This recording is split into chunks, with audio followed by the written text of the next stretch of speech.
Hello friends, welcome to your own channel ABC about English. This is Aparna और आज मैं आपके लिए लेकर आई हूँ ट्रांसलेशन से रिलेटेड एक अनदर वीडियो। यानी कि हम हिंदी टू इंग्लिश ट्रांसलेशन कर रहे हैं और टाइप 2 वीडियो लाए हैं। Translation Hindi to English playlist है, आप प्लेलिस्ट वाले सेक्शन में जाके वहाँ से पूरे वीडियोस देख सकते हैं, ट्रांसलेशन सीख सकते हैं। तो चलिए करते हैं स्टार्ट, जानते हैं कि टू हैव के सेंटेंसेस क्या होते हैं। इससे पहले सिमिलैरिटी देख लेते हैं टू हैव और टू बीज के सेंटेंसेस में, कि दोनों ही सेंटेंस में आपको मेन वर्ब देखने को नहीं मिलेगी। यानी कि प्ले, गो, कम, सिट, इस तरीके की वर्ब, मेन वर्ब देखने को नहीं मिलेगी। ठीक है, इसमें क्या होता है, इसमें सिंपल स्ट्रक्चर इसका जो फॉलो होता है वो टू बीज के जैसा ही होता है। यहाँ पर होता है subject, helping verb and object. अब नेगेटिव बनाने के लिए आपको हमेशा से ही पता है कि हेल्पिंग वर्ब जो होती है ना, उसके आगे नॉट लग जाता है। बाकी सेंटेंस जो स्ट्रक्चर है लाइक सब्जेक्ट ऑब्जेक्ट की प्लेस बदलती नहीं है। इंट्रोगेटिव यानी कि क्वेश्चन वाले जो सेंटेंस होते हैं उसमें जो हेल्पिंग वर्ब होता है वो उठ के आगे आ जाता है। ठीक है, सब्जेक्ट उसके बाद चला जाएगा और ऑब्जेक्ट की एज इट इज पोजीशन रहती है। अब इसमें एक बात ध्यान रखने वाली है कि इंट्रोगेटिव बना रहे हैं, क्वेश्चन मार्क लगाना नहीं भूलना है। ठीक है, नेगेटिव बना रहे हैं, नॉट लगाना नहीं भूलना है। प्रॉपर प्लेस पे लगाइए, स्ट्रक्चर का ध्यान रखिए और आप ट्रांसलेशन कर पाएंगे वेरी इजीली। अब चलिए जानते हैं नेक्स्ट स्लाइड से कि क्या ऐसे सेंटेंस हैं जिनमें, या कौन से ऐसे सेंटेंस हैं जिनमें हैव का यूज किया जाता है, या टू हैव के सेंटेंसेस किस तरीके के सेंटेंस को बोला जाए। सो देखते हैं, पोजीशन में यूज करेंगे हम, एक एक करके देख लेते हैं कि पोजीशन, रिलेशंस, समझेंगे भी इसको, डिसीजेस, बॉडी पार्ट्स और बिलोंगिंग्स। इन सभी केसेस में हम टू हैव के सेंटेंस यूज करते हैं। लाइक टू हैव के सेंटेंस कब कहा जाएगा किसी भी सेंटेंस को, जब ये 5 चीजें किसी भी सेंटेंस में आपको दिखेंगी। लाइक पोजीशन, पोजीशन का मतलब क्या होता है, अधिकार। लाइक मेरे पास ये है, मेरे पास बंगला है, गाड़ी है, तुम्हारे पास क्या है। सो कहते हैं ना, मेरे पास माँ है, आई हैव मदर। ठीक है, तो यहाँ पर पोजीशन यानी पास होना, कोई भी चीज पास होना। हम अगर इसका हिंदी देखते हैं तो हमारे पास है के सेंस में यूज होता है। पास है, पास था या पास होगा, कोई भी चीज। ठीक है, तो ये पोजीशन का, और यही चीज बिलोंगिंग में भी होता है। मेरे पास पर्स है, मेरे पास घर है, मेरे पास बंगला है, या मेरे पास ड्रेस है। इस तरीके की बिलोंगिंग भी वही की चीज होती है जो पोजीशन होता है। पोजीशन यानी अधिकार में होना, कोई चीज पास होना, बिलोंगिंग भी वही चीज होती है। आगे बात करते हैं रिलेशंस की। लाइक वो होता है ना कि मेरे 5 भाई हैं, या मेरी एक माँ है। इस तरीके की जो सेंटेंस होते हैं, रिलेशंस बताने वाले जो सेंटेंस होते हैं, उसे भी टू हैव के सेंटेंस की कैटेगरी में ही रखा जाता है। डिसीज, मुझे बुखार है, मुझे सर्दी है, मुझे खांसी है, या तुम्हें बुखार है, तुम्हें सर्दी है, तुम्हें सर्दी होगी। इस तरीके के सेंटेंस जो होते हैं डिसीज बताने वाले, ठीक है, यानी कि बीमारी से रिलेटेड, तो वो भी टू हैव के सेंटेंस की कैटेगरी में ही आते हैं। अब बात करते हैं बॉडी पार्ट की। तो होते हैं ना कि डॉग के 4 पैर हैं, ठीक है, गाय की एक पूंछ है, या मेरे 2 पाँव हैं। बॉडी पार्ट्स की जब भी बात होगी, या किसी के कोई बॉडी पार्ट्स हैं वो बताने के, कितने बॉडी पार्ट हैं वो बताने की बात होगी, तो इसे भी टू हैव के सेंटेंस में रखा जाएगा। ठीक, सो हिंदी पहले देखेंगे इसकी और फिर उसके बाद आपको इंग्लिश ट्रांसलेशन भी सिखाऊंगी। सबसे पहले जानते हैं कि टू हैव के सेंटेंसेस में हेल्पिंग वर्ब लगती कौन सी है, क्योंकि वही सारा खेल है। टू हैव और टू बीज के सेंटेंस में डिफरेंस ही यही है कि हेल्पिंग वर्ब चेंज हो जाती है। ये आपके पास एक चार्ट है जिसमें टू हैव के सेंटेंसेस की हेल्पिंग वर्ब दिखाई गई हैं। इसमें प्रेजेंट टेंस, पास्ट टेंस और फ्यूचर टेंस के अकॉर्डिंग चेंज होते हैं। देखो, प्रेजेंट टेंस की बात करें तो हैज और हैव आएगा। लाइक पास है का सेंस अगर है, पास है, ठीक है, तो प्रेजेंट टेंस में हैज और हैव यूज होगा। पास्ट टेंस में लाइक पास था, मेरे पास सामान था, तो था के सेंस में हैड यूज होगा। और फ्यूचर यानी कि होगा के सेंस में, यानी कि पास होगा, तो विल हैव और शैल हैव यूज होगा। ठीक है, अगर आपको इतनी बात समझ में आ गई, यानी कि हमने जो पहले सेंटेंस का स्ट्रक्चर देखा था उसमें सब्जेक्ट, हेल्पिंग वर्ब, क्या देखा था हमने, सब्जेक्ट होगा, हेल्पिंग वर्ब होगा, देन ऑब्जेक्ट आएगा। ठीक है, तो ये जो हेल्पिंग वर्ब है ना, वो इस अलग अलग टेंस के अकॉर्डिंग इस तरीके से has, have, had, will have और शैल हैव आएंगे। किसकी जगह, हेल्पिंग वर्ब की जगह पर। ठीक है, इतना समझ में आ गया, करेक्ट। अभी हम ये तीनों टेंस एक साथ नहीं देखने वाले हैं। हमने प्रॉपर ये जो वीडियो है ये प्रेजेंट टेंस यानी टू हैव के सेंटेंस का प्रेजेंट टेंस बनाया है। साथ में हम पास्ट और फ्यूचर टेंस में आगे फ्यूचर में लाएंगे और बहुत ही जल्दी लाने वाले हैं। पर अभी देखते हैं कि हैज़ और हैव में क्या डिफरेंस है और ये कैसे यूज़ किया जाएगा। तो देखिए यहाँ पर देख पा रहे हैं कि हैज़ जो है वो सिंगुलर होता है, यानी कि ही, शी, इट, और सिंगुलर नाउन के साथ हैज़ का यूज़ करना है। ये आप नोट डाउन कर सकते हैं। नो डाउट आपको शुरू शुरू में थोड़ी दिक्कत होगी, प्रॉब्लम होगी ये याद रखने में, बट किसी किसी के लिए बहुत ही सिंपल चीज़ है ये, बहुत ज़्यादा कोई कॉम्प्लेक्स है नहीं। बचपन से पढ़ते आ रहे हैं। आई, वी, यू, दे और प्लूरल नाउन। प्लूरल मतलब क्या होता है? बॉयज़ हो गया, राम एंड श्याम हो गया। इस तरीके से बहुत सारे जो नाउन होते हैं, लाइक बहुवचन अगर जिन्हें कहें हम, एक वचन के साथ हैज़ और बहुवचन के साथ प्लूरल नाउन के साथ हैव का यूज़ होगा। ठीक है, आगे चलते हैं, आगे बढ़ते हैं और डायरेक्ट सेंटेंस करने की कोशिश करते हैं कि कैसे करेंगे सेंटेंसेस। प्रेजेंट टेंस का यूज़ कर रहे हैं, हैज़ हैव का यूज़ करना है हमें। टू हैव का सेंटेंस चल रहा है। हमारे पास सेंटेंस है, मेरे पास एक किताब है। बहुत ही सिंपल सेंटेंस है, देखते हैं। मेरे पास, मेरे यहाँ पर सब्जेक्ट है, तो हम पॉजिटिव सबसे पहले बनाते हैं सेंटेंस को। आई, आई के साथ क्या यूज़ होता है? Have. I have a book, एक किताब है ना, तो अ बुक, बहुत ईजी था। अ बुक हमारे पास क्या हो गया? ऑब्जेक्ट हो गया। नेगेटिव सेंटेंस इसी को बनाते हैं, तो हमें पता है कि हैव यहाँ पर क्या है? यहाँ पे हैव क्या है? हेल्पिंग वर्ब है। हेल्पिंग वर्ब के बाद ही नॉट लगाना होता है, तो हम लगाएंगे यहाँ आई हैव नॉट अ बुक।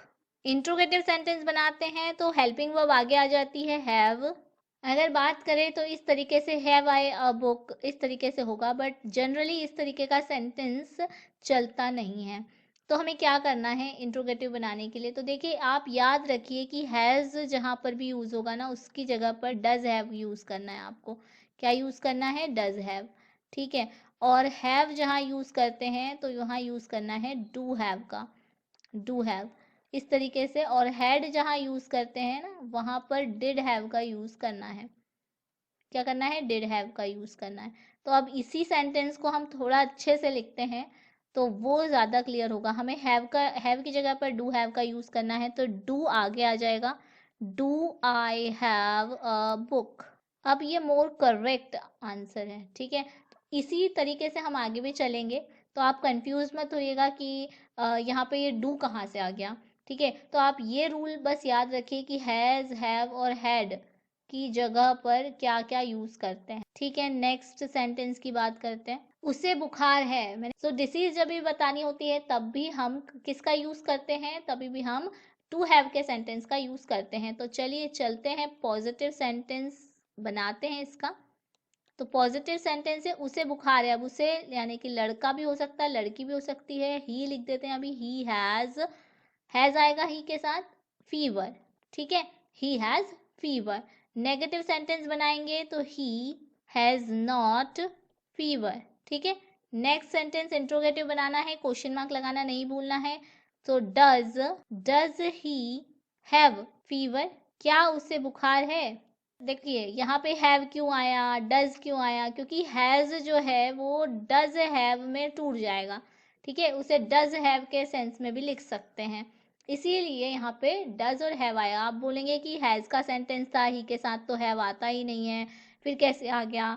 तो ऐसा नहीं सोचना है, मैंने इससे पहले बताया है। हैज़ की जगह पर डज हैव यूज़ करिए, हैव की जगह पर डू हैव यूज़ करिए, और हैड की जगह पर डिड हैव यूज़ करिए। हैव तो कॉमनली आएगा ही, जनरली डज, डू और डिड में चेंज हो। सो नेक्स्ट सेंटेंस की बात करते हैं। सो आवाज़ थोड़ी सी मेरी बैठी हुई है अभी।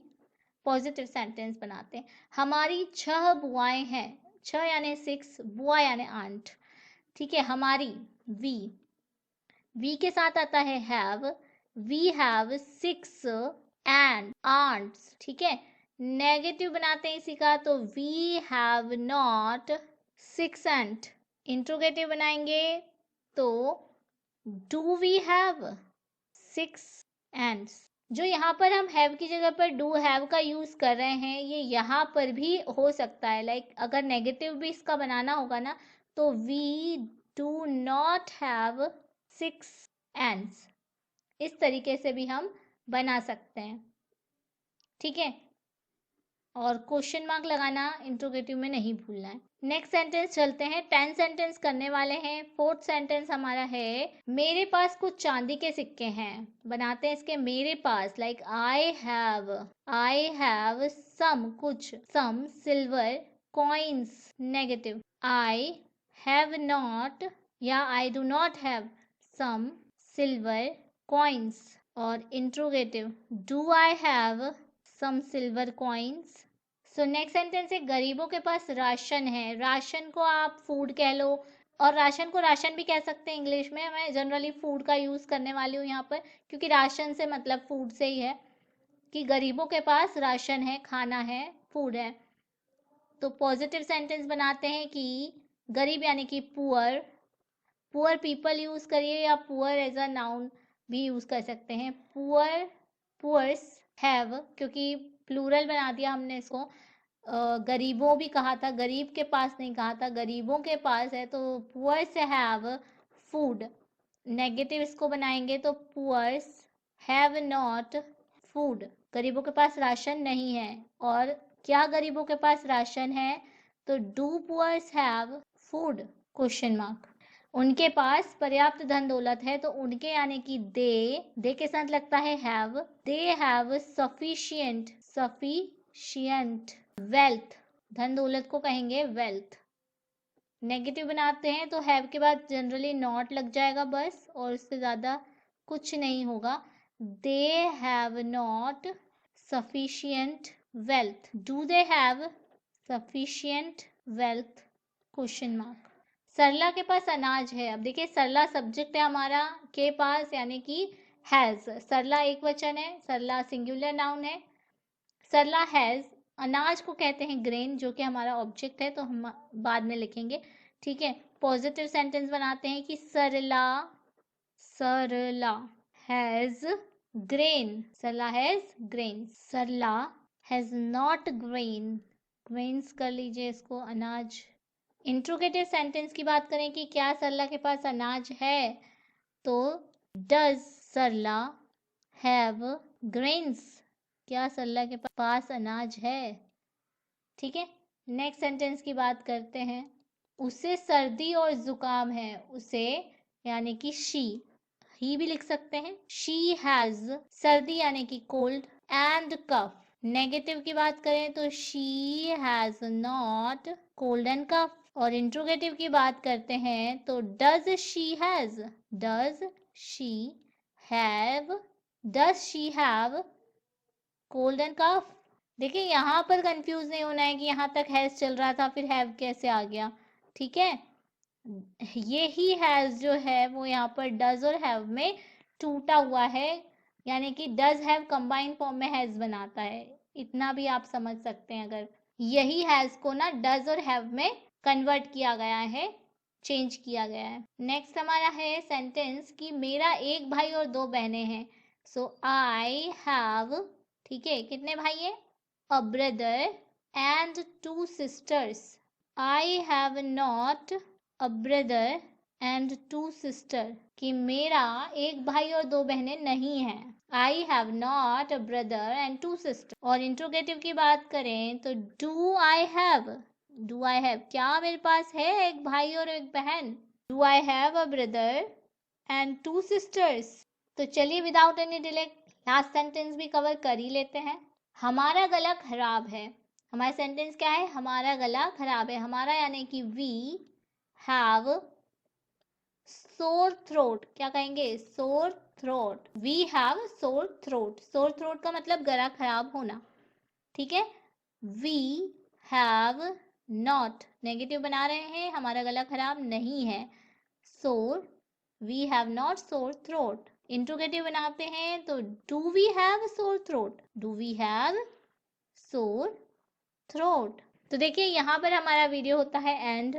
तो चलिए आप बताइए मुझे कि मेरे पास बंगला है, गाड़ी है, बैंक बैलेंस है, तुम्हारे पास क्या है।